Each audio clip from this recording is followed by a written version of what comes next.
Assalamualaikum warahmatullahi wabarakatuh. Selamat datang dalam pembelajaran biologi.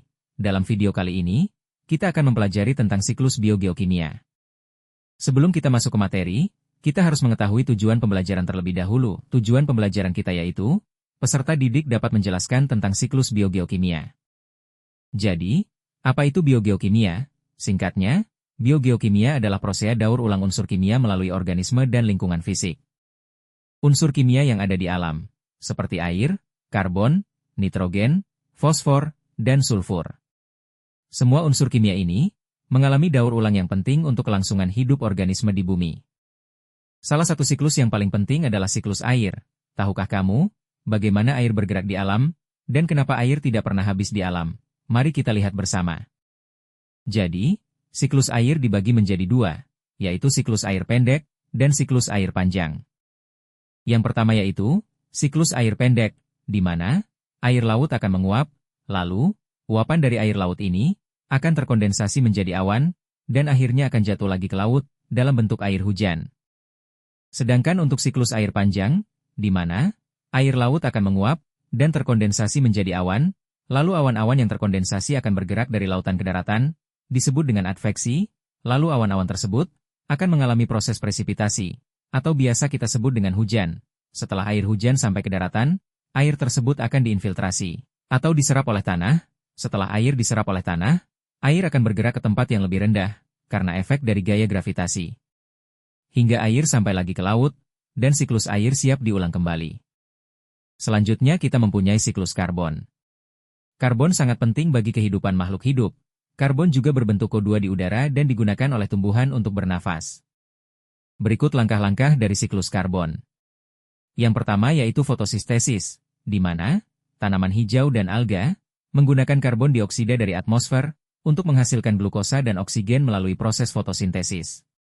Lalu proses pernafasan makhluk hidup, pembakaran bahan bakar fosil atau minyak, serta erupsi dari gunung berapi, akan menghasilkan karbon yang akan dilepaskan ke atmosfer.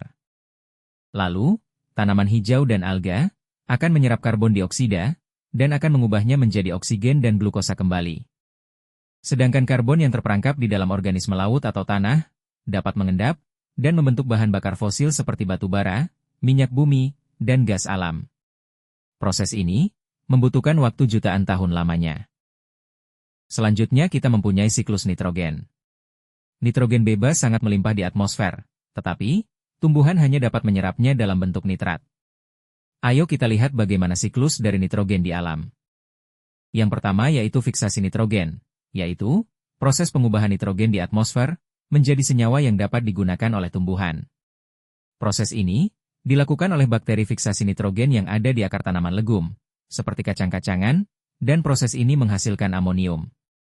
Proses selanjutnya nitrifikasi, yaitu proses pengubahan amonium menjadi nitrit, dan nitrit diubah lagi menjadi nitrat oleh bakteri nitrifikasi.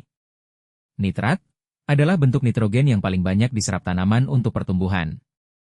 Proses selanjutnya asimilasi, yaitu tanaman yang menyerap nitrat dari tanah untuk membentuk asam amino, protein, dan senyawa organik lainnya. Lalu, hewan yang mengkonsumsi tanaman tersebut akan memperoleh nitrogen dalam bentuk senyawa organik.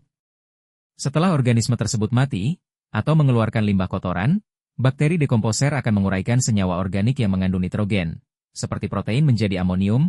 Proses ini disebut amonifikasi atau dekomposisi.